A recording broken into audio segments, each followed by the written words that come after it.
Good morning, everyone. This is Angela Daly. I'm the owner and publisher of West Georgia Woman Magazine, and today, this is our very first podcast today. So I'm super excited. And Gyla Gonzalez, the executive director of the Carroll County Family Connection, has agreed to be our guinea pig for the first episode, and we are super excited to have her here today. Welcome, Gyla. Thank you for having me, Angela. Yes, Thank you. absolutely. I'm so happy to see you. And again, it's been a Yes. while since we've seen each other. Yes. So, how are you? Everything going good? Doing well. Hardworking. It's my motto, and I love what I'm doing right now. And it just, it puts me on the spot all the time, and on my toes. Oh, right. Yeah, keeps Yes. you on your toes for sure. Yes. Well, tell me a little bit about the Carroll County Family Connection, because a lot of people may not know what you do there. Yes. Well, Carroll County Family Connection is part of a network. We have 159 counties, and we are in each county in the state. Okay. And we are very unique on that because each county finds the problems, finds the things that they need to work on, and they concentrate on that and they work together. Our collaborative has grown immensely. We have over 140 people in our list. And maybe not everybody participates in the monthly collaborative, but we probably see in 40 to 50 attendees, and we do different things. Right now, since I started back in 2001, we started with the Carroll County Youth Mental Health Task Force. We found out that we needed peer support, resources, and awareness and education. And since then, we have a website, Carroll County, is youthmentalhealth.org, different information about resources related to mental health for youth and families. We needed peer support, so we have Parents Cafe, Youth Cafe. We are hopefully working on getting sources of strength to middle school because the Oh, data nice. led us to that. But it is a wonderful opportunity to work together and find solutions together. Right. So, your focus right now is mainly on youth mental health? Correct. But Okay. we do also resources in the entire community, and that's why we have our website, carrollcountyfamilyconnection.org, where you can see all the resources. Like, for instance, with the food, we have the food calendar, and we have all the resources when you need assistance. Of course, we have a great tool in the community, the Connector of West Georgia, that is led by Community Foundation of West Georgia. Okay. And the people who need financial assistance can apply, and a group of agencies that are part of the Connector help those individuals in our community. Oh, wow. But so what we need is more organizations being part of the Connector. So we have one application. Instead of a client going to 7 different organizations and applying, there's a universal application, and organizations work together to help that individual. Oh, that's perfect. Yes. And so we partner with, we are also working with Resilient West, with Bridget Stewart and Sarah Gross. Sarah is part of our board as well. And we are working on being a trauma-informed community. So we provide information, workshops like Connections Matter, and also building resilient families. And we do that in English and Spanish. Oh, And nice.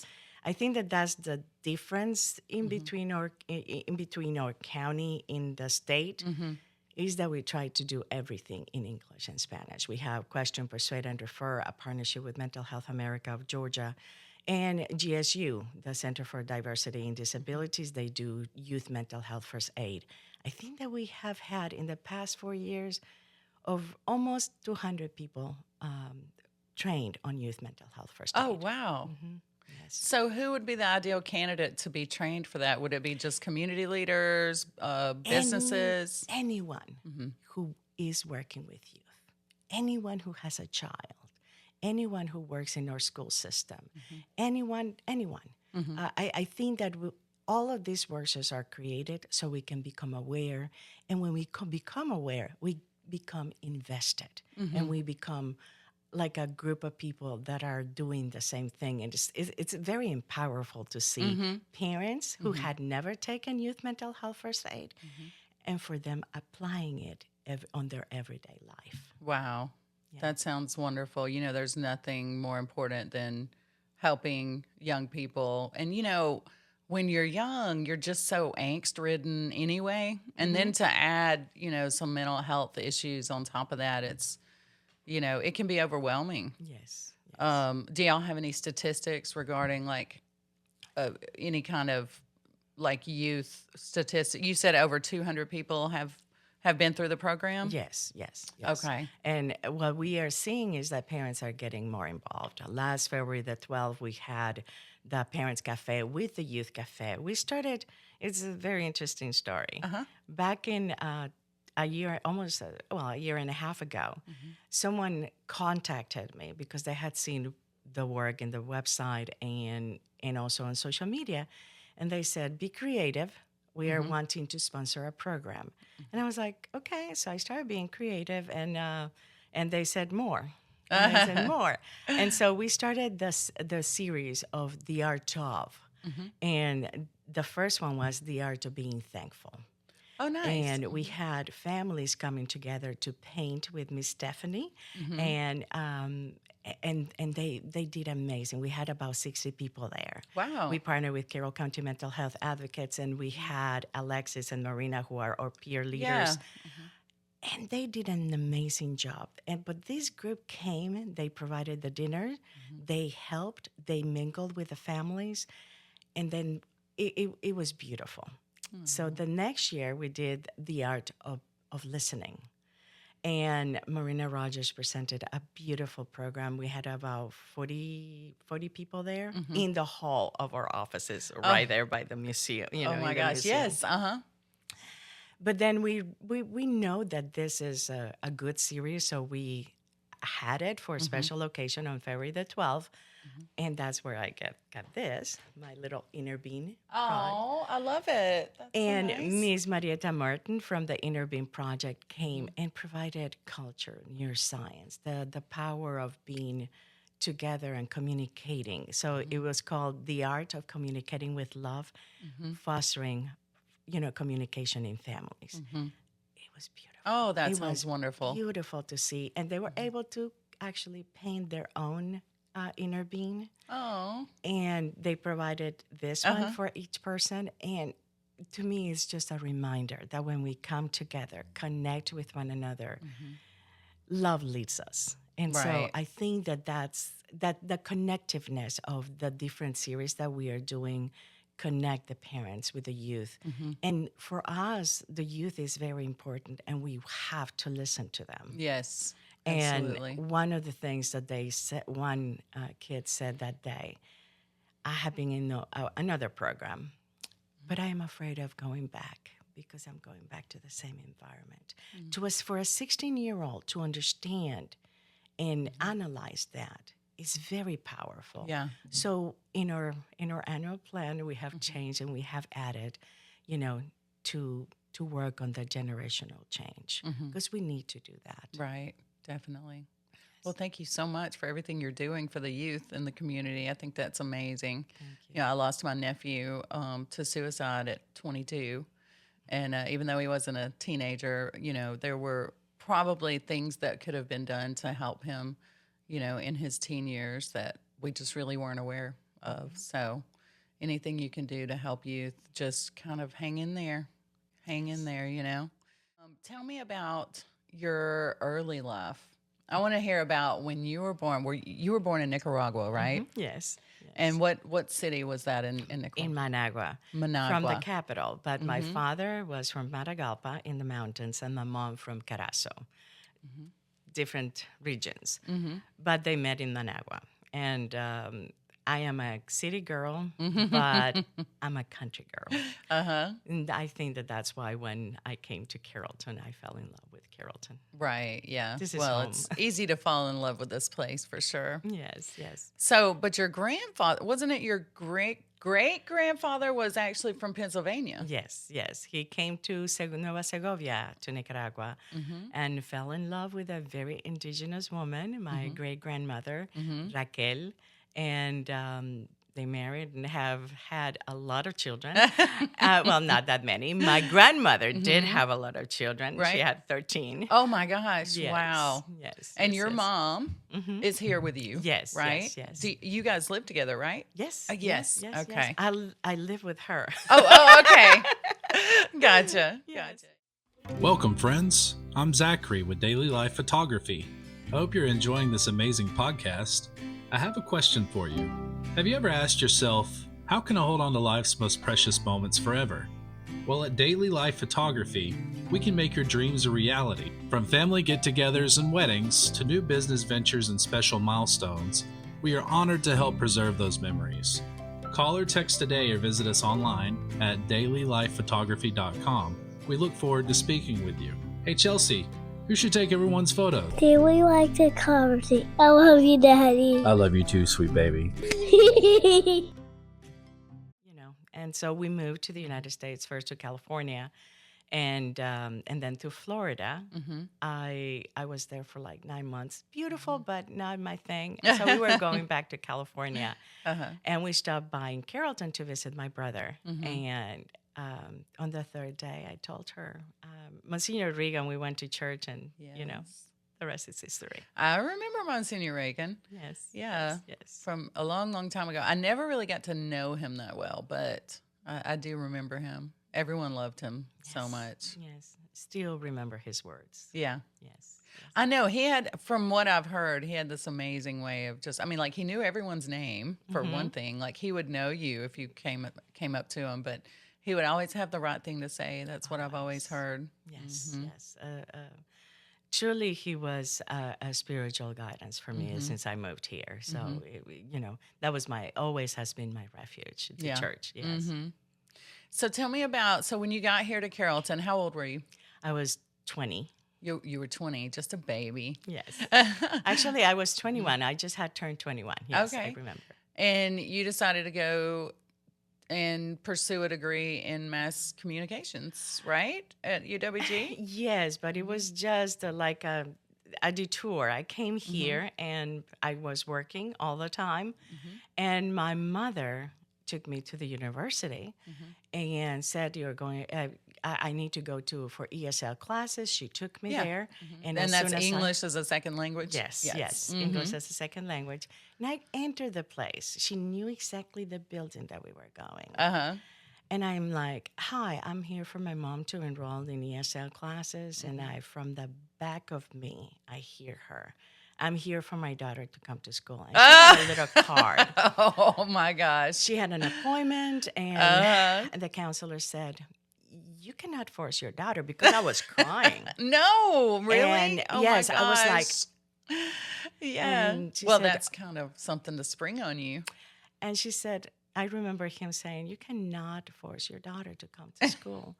And she said, "Yes, I can. I'm not American. I'm Latin American." Oh, and yeah. I entered the university. Yep. But detour radio, I started radio before going to school. Okay. All And right. so WLBB. Yes. And we did the radio for a few, then it was closed, and I went to the university, and Kevin Sanders gave us the opportunity of having the radio show, and it was wonderful. But, Tell me about the radio show. What was the name of it? La Voz Hispana. We were since 1990. We started in 1992, but at the university since 1993, all throughout 2004. Wow. It's a long time. Yes, yes. It was a way of communicating with the community. Yeah. I would go to the courthouse sometimes because I got a stop sign ticket. It was my first time, and We've had a few of those. yeah, but it led me to be more in tune with the Latino community. Right. Yeah. Yeah. And so they will call the radio station, and I'll find ways of helping them and guide them. And I think that that's how I started here. You know, Yeah. building bridges between the community. Yeah. I think that's wonderful. So let's go back to a little bit like when you got your traffic ticket and you went to court. So what did you see there? Did you see that there was a lot of There was a line of Hispanics, miscommunication there? and everybody was like not being able to communicate. And so I am metiche, nosy. Oh my gosh, I love it. I am too. What, how do you say that? Metiche. Matiche. Okay. Metiche. And so I went and I said, "Hi, I speak English and Spanish. Do you need help?" And that's That how is so kind. That's how I started. And that is something that I hope in God that I never lose. Because sometimes you become so comfortable Right. that you forget.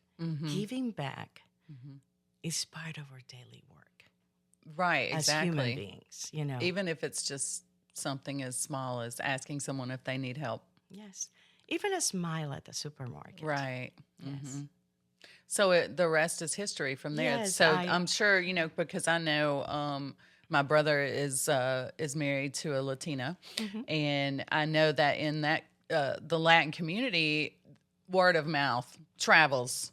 So probably by the end of the week, everyone knew they needed to talk to you Yes, or call you And for they help. would call the radio station and tell us, "Oh, we have pozole or we have tamales." And so after the radio, we would go to the different, people's at their homes.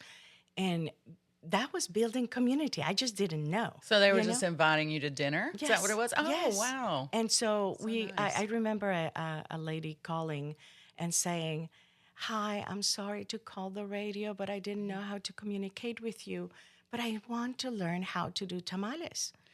Oh, And I was my like, gosh. That's awesome. So I was like, okay. So I started calling people. And one day she said, we gave her the list, and she got all the things that we needed for the tamales. The ladies came to, we went to her house. The ladies wow. didn't speak Spanish, didn't speak English. She didn't speak Spanish. So I was like the official translator. And we did tamales that day. I learned gosh. how to make tamales for the first time. Ah. And, and that's the beauty of community, coming together, Yeah. And I mean, you know, I have always, always, always just loved the Latin community. They're just so kind and just they're just such really good people, you know, just really, really nice people. Thank you. Yeah. I think that one of the best inheritance that we can provide to the USA is the warmth. I'm not saying that the USA citizens are not warm, Right. but we have a way. You go to our homes and you're going to be fed. Yeah. Even if we had just beans and rice for 3 people, we are going to feed 12. Right. Somehow. I don't know how it happens, but it happens. Right. I think that that's what connecting with each other allows us to do. Right. Learning about our differences and embracing our commonalities. I think that that's learning and embracing. I think that that's one of the things that I try to do every day. Well, I know you do it. You do it. You know, I was going to ask you, how does it feel to be like one of the most beloved people in this community? How does that feel? Because like anybody that hears your name is just, I love her. Oh, I love Gyla. You know, I mean, it's. I'm humbled by all of that, but I have to recognize that is God in me. Anything good in me is Him. I would love to take credit, but I think prayer and connectivity with Him allows me to listen more because we have 2 ears. Right. And I love to speak too, but when I'm listening to someone, I have to listen from inside. Right. And I think that makes a difference. And it has nothing to do for me being an immigrant. Right. It has to do with the power of humanity. I think that that's key. So beautiful. That's beautiful. Thank you. So when you left the Wolf Radio, was it the Wolf Radio back then, or was it still it was actually were they it still the was- Braves Yeah, at the no, time? actually, I cannot even 90.7 FM. That was the UWG radio. Yeah. But I think that it was a beautiful. Every single time that I had reached out to the university, even after Kevin, because I have had a love relationship with the radio since then, and but when I started radio at Georgia Public Broadcasting, I created a radio show it was called Latin Beat. It was the first one bilingual all across the network. Wow. And it was wonderful to connect with people, especially because Georgia Public Broadcasting was sending me to Savannah, to Augusta, to different places, and so I was meeting the communities there.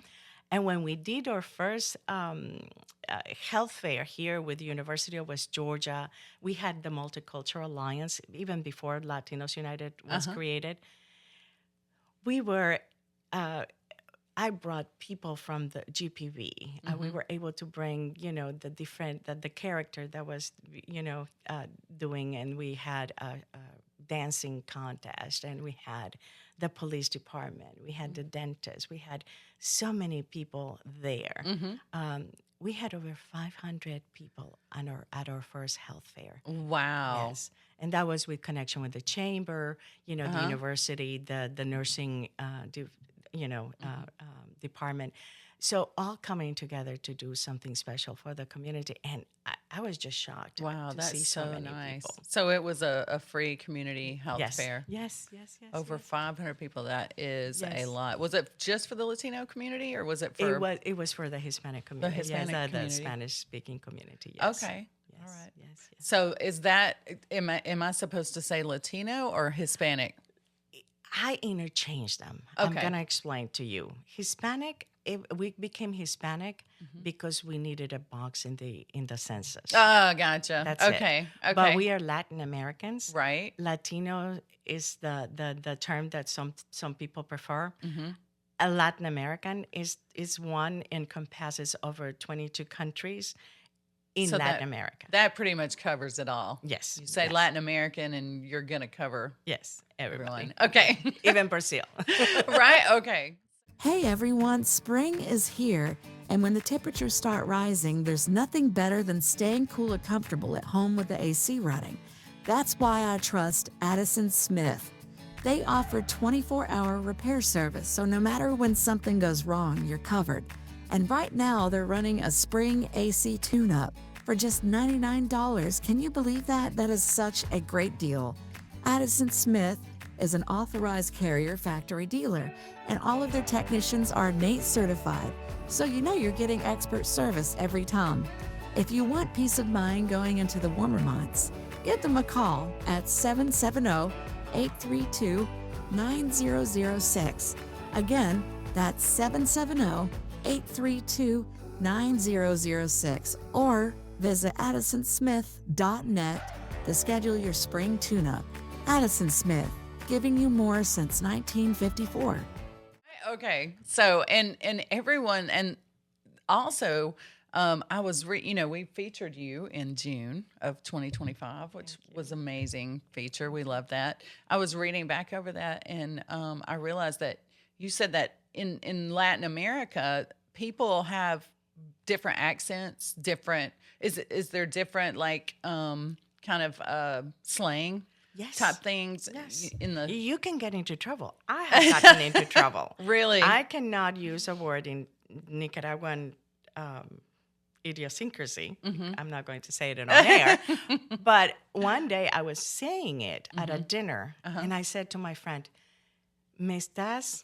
And I started feeling the vibes, tension. the tension, and I was like, "What is this?" And so the person I said, he actually asked me, he said, "What does that mean in your country?" Oh, okay. And I said this, very upset, very mad. And he said, "Oh," and I saw the side of relief for them. And I was like, "Why?" And so they told me what it meant. And Oh my gosh. I try not to use that word Yeah. anymore. Yeah. Yes. But something just so simple to you and Mm-hmm. your community, Yes. could be very offensive to Yes. someone else in Latin Yes. America. So Yes. that's very interesting. But slang, different accents, Mm-hmm. just like kind of the South and the Yes. North. Yes. Yes. Mm-hmm. Yes. Just like that. Mm-hmm. Uh, and in the way that we use food too, because in Central America and some parts of the Caribbean, we use a lot of the plantains, Mm-hmm. but in certain places it's more tortilla or bread. Okay. Uh-huh. If you go to South America, it's more bread Mm-hmm. and potatoes. Mm-hmm. In Central America, it's tortillas and the rice and beans. Uh-huh. I love the rice and beans. Mm-hmm. And so you can find them all over Latin America, but in Honduras, Mm-hmm. it's called casamiento. In Nicaragua is gallo pinto. In Cuba, it's called moros y cristianos, Moors and Christians. Mm-hmm. And I cannot recall. Oh, well, in Puerto Rico, they have arroz con habichuelas, which is different types of beans, Uh-huh. but they are called differently. Oh, that is so cool. That is just so neat. I wish I knew how to speak another language. I know you know how to speak three, right? I learned French when I was 12. Uh-huh. So I was fluent when I came to the United States in three languages: English, Spanish, and French. Wow. But then I went to the university, and I've loved languages because long languages, when you know the language, you start communicating with other people that do not speak your native language. Right. And so I learned Italian. Oh, so And you know four languages. four languages that French and Italian I don't get to practice because I don't even know if I am fluent on that. But I keep on watching movies without the subtitles, so my brain Okay. does not forget the singing, Uh-huh. the words, and try to understand it because it's to me that is important. My fifth language What? is love. Oh. And I think that we have to practice it every day. I've said this over and over.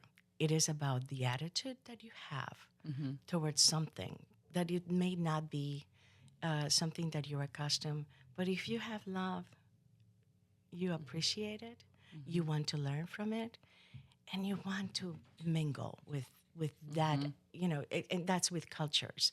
And so I think that the most proud that I have is that one because I have to practice it. Yeah.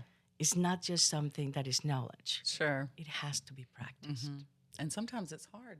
It is do hard. that. Yes. You yes. wake up in the morning and you're not having the best day, and Trust me. Yeah. I know. Yeah. Oh, I know, but well, you're definitely fluent in that language for sure. Try every day.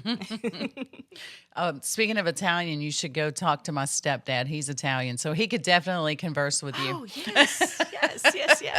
I was with Mrs. Bianchelli, Signora Bianchelli, at the university, Yeah. and her husband was a chef. And so he taught us how to cook different things. And it was a very immersed, the way that she did the classes. At the University of West Georgia. Yeah. Yes. That's super cool. Let's talk about your dad. I know you were a daddy's girl, weren't you? Yes. You really loved your dad. And then when they wanted you to leave they wanted to take you out of the country to keep you safe. You went with your mom. Yes, we came to the United States, yes. How was that? How difficult was that to leave everything you've ever known behind and leave your dad? It was tough. He was coming over here almost every 3 months or so. But it was very tough. I had a different life in Nicaragua. I never had worked before. And so when I came to the United States, thankfully I knew English. Yeah. Thankfully I had the documentation because my mom made sure that I had that. But when I came here, I had to live with family. And so family is great and everything, but it was a very cultural change for me. I had to work. I remember my first work was as a It sounds very beautiful. Certified nurse assistant. That does sound very beautiful. Yes. But you know what? I enjoyed it because, first of all, they allowed me to grow into it. The nurse realized that I was the only one who spoke English and Spanish. Wow. In a group of 15 that she was giving the class, there was just one lady that was from the USA, two people from the Philippines, and the rest we were Hispanic. And so she immediately, when she realized that, they started paying me more because I was doing the translation. Good. Yeah. And, but it was in California, in Ventura County, Newbury Park. All my family was there, so that kind of that was a support system that I had. My mother was with me. The food was still with us because we wherever we go, we bring our food. Right. But the learning about different cultures too, because in Nicaragua I learned about some of the other cultures because I was very involved in international groups in Nicaragua. But when I came to the United States, I started to learn more about the Mexican community, the Salvadorian, the Guatemalans, and just started to learn about the difference and the richness of cultures. Wow. What an experience. You've experienced so much. Yeah, the toughest part was when my father got ill, and we had to go back to Nicaragua. Right. We didn't have, even if you had the money to buy something, he needed certain nutrients for his illness, and we couldn't find it. And and connecting with friends, we were able to get it. But I learned very early in life that you may have the resources, but there are other people that do not. And I learned a lot during that process, connecting all the friends that had, I have that type of cereal, let me bring. And that's the beauty of our humanity, that we come together. Right. And help one another. Help each other. That's right. Yes. So that was the toughest. But he was at his home, surrounded by us. That's what, Well, that's how I want to go. Yeah. Surrounded by my family. Yes. Hopefully not in some sterile hospital or anything. That's right. Yes. But that had to have been just so difficult for you. You were what, 20 at the time? 19? I was 20. Oh, 20. Yeah. Yeah. To lose your dad at such a young age, that just seems just so difficult. And to really experience such a upheaval in your teen years, I don't think we realize how wonderful it is in America, that we don't have to experience that type of situation, Yes. here. Yes. And just having to uproot your life, or even being a victim, a innocent bystander of someone else's war, and to have to uproot and leave your home. I mean, that's just amazing. And it shows the remarkable resilience of people like you that did have to do that. Yeah. So, and sometimes I'm actually thinking, I didn't have it that rough. oh, And that's when I call to people to think about those things. right. When we have not experienced those kind of hardships, it's very difficult to understand. It is. You can't empathize really because you haven't ever experienced it. But it is there where your empathy and the kind of human being that you are that will flourish. We must every day fight to be that kind of human being. Being bad or being hateful is very easy. Yes. Being lovely and loving and accepting, it's very hard. It is. But we have all the tools within us to be able to be that kind of human being. So we have to remember that. Right. Well, you certainly are that kind of human being, and that's why everyone loves you in this community. Praise to him. Hi there. Welcome to the West Georgia Woman Magazine podcast. where stories come to life and voices from our community take center stage. Hosted right here in West Georgia, this podcast is all about connection, growth, and real conversations. Whether you're looking for motivation, insight, or just a great story, you're in the right place. You could listen to West Georgia Woman Magazine podcast on Podbean or wherever you stream your favorite podcast. Just search West Georgia Woman Magazine podcast and hit follow so you never miss an episode. And don't forget to connect with us online to stay up to date on new features, events, and community highlights. This is more than a podcast. It's a platform for voices that matter. So, what was little Gyla like? Like little girl Gyla when she was growing up? What was she like? Was she shy? Was she outgoing? I was a bit shy at the beginning, but I was adventurous and I was always getting involved in things. So dancing has been a passion of mine.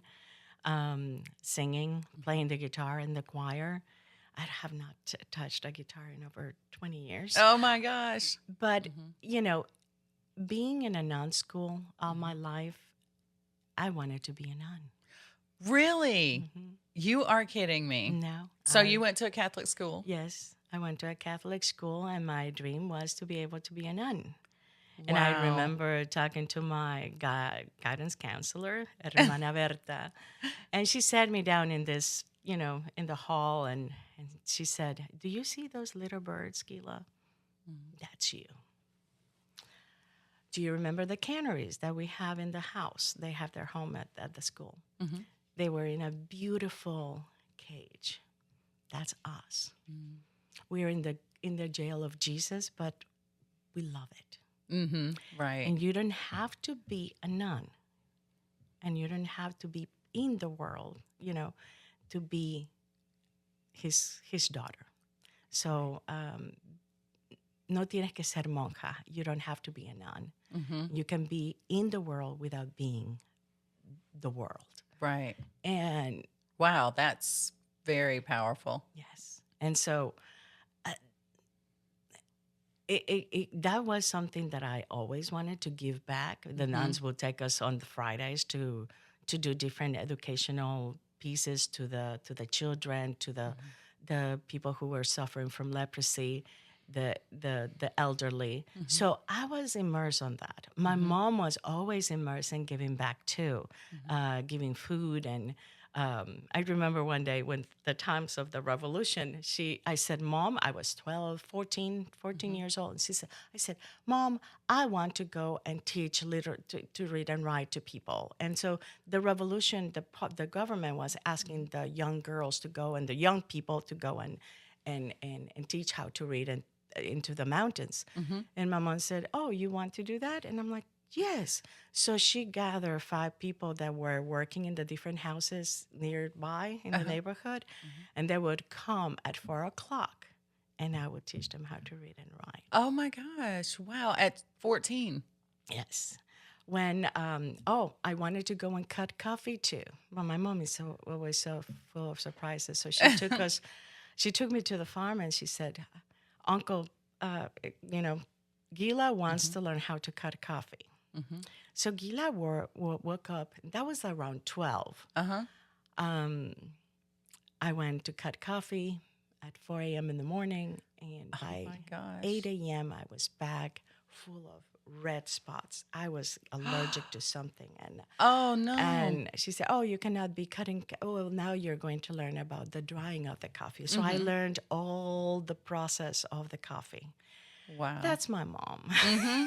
That is so cool. I mean, like, just everything that you've experienced is just amazing to me. You're only a few years older than me, and like, I haven't experienced half of what you have. So that's pretty awesome. Yeah, my mom is a very good teacher.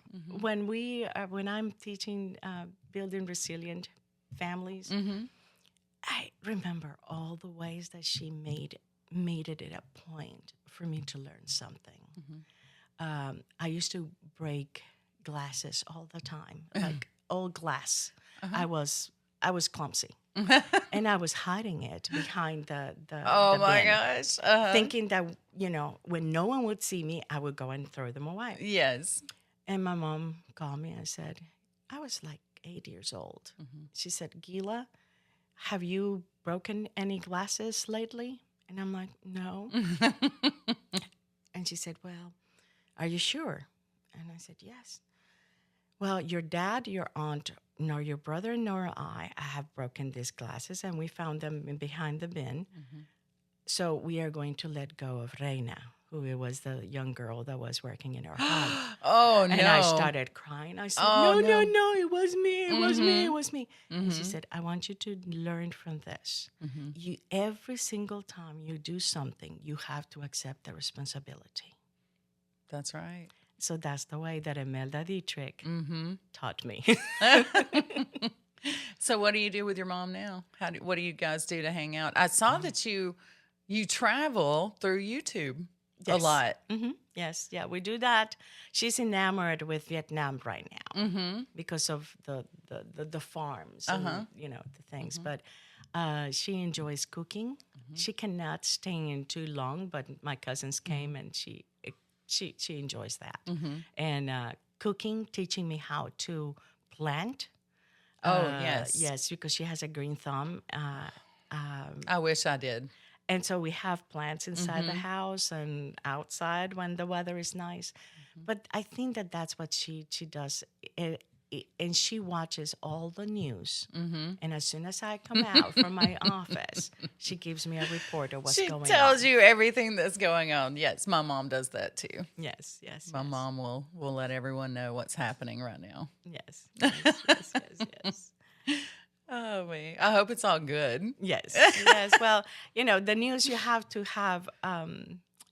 balance things Yeah, in life. definitely.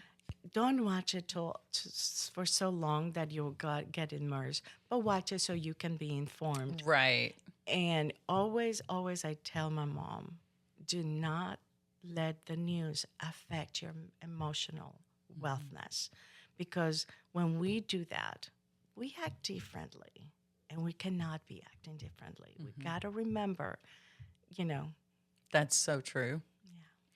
Because, especially right now, everything just feels it just feels like so much chaos everywhere, So it's kind of hard to hold on to good feelings, good emotions, when you're catching up on the news, even just for 5 minutes. And I think that we need to do like a note taking every single day that we wake up. Concentrating 3 positive things that you can do for yourself and for others. And I think that balances out, because when we see negativity, we turn it into positivity. Do not get involved in the negativity. Yes, absolutely. That will definitely kill your soul. For sure. And wars are happening, but if we build an environment that is peaceful, it will be emulated by others. And I think that that's key. We have there's a workshop called Green Dot that Park and the Child Advocacy Center are doing, and I am trained now to give. It's showing us about prevention, and the red dots are happening when a child is hit, someone gets has a sexual assault. But when we have the green dots and we know how to do things, we put those green dots on top of the red, and we are going to start seeing the green all over. Right. Same concept. Right. So who would be your ideal client? Who would need to reach out to you?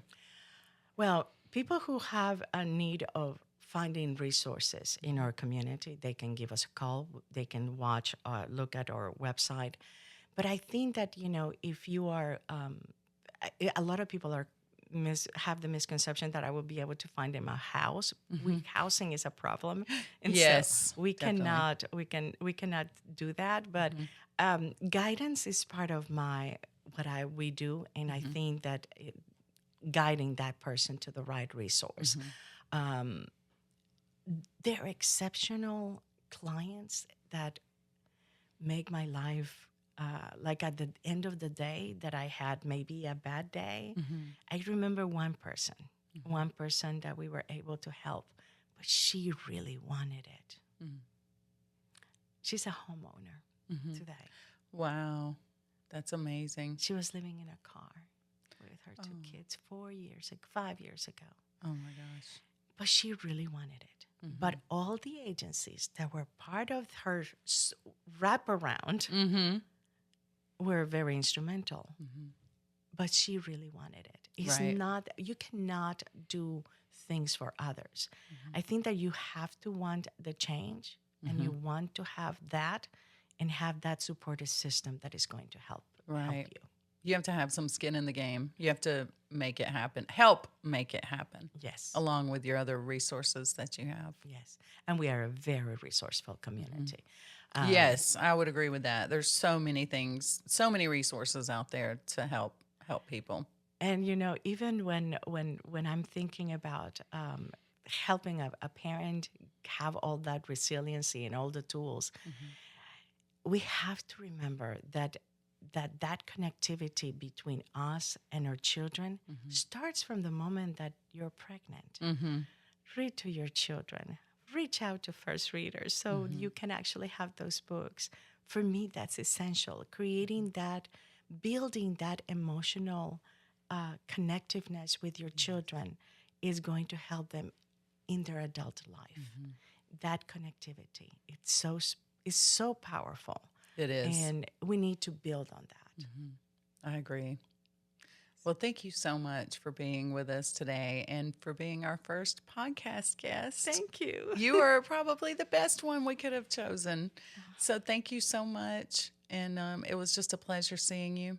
And I have your board for you. I want you to take that with Thank you so much. You're I welcome. love it. And we also have a West Georgia Woman Anniversary T-shirt. Thank for you. Thank you. Thank You're you. welcome. This is what it looks like on the back. Ooh, I love it. 10 years of West Georgia Woman. Wow. And also a mirror for you. Okay. There you go. And the mirror is going to help me do one thing that What's I that? always tell people. Look at the mirror and talk positively to you. Yes. That Tell is yourself so hard to do. every day, Mhm. you're beautiful. Mhm. And if you have the inner being, being Mhm. is you say, I'm okay, I'm safe, I am loved. And that's all. So thank you. Oh, you're welcome. Thank you so much. Thank you. Beautiful words. Hi there.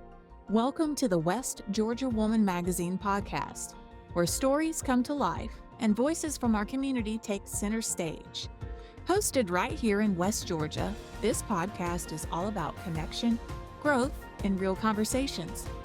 Each episode, we sit down with inspiring women, local business owners, creatives, and community leaders to talk about their journeys, what they've built, what they've overcome, and what's next. From entrepreneurs in leadership to lifestyle, family, and personal growth, we're here to highlight the people and stories shaping our region. Whether you're looking for motivation, insight, or just a great story, you're in the right place. You could listen to West Georgia Woman Magazine podcast on Podbean or wherever you stream your favorite podcast. Just search West Georgia Woman Magazine podcast and hit follow so you never miss an episode. And don't forget to connect with us online to stay up to date on new features, events, and community highlights. This is more than a podcast. It's a platform for voices that matter. Welcome to the conversation.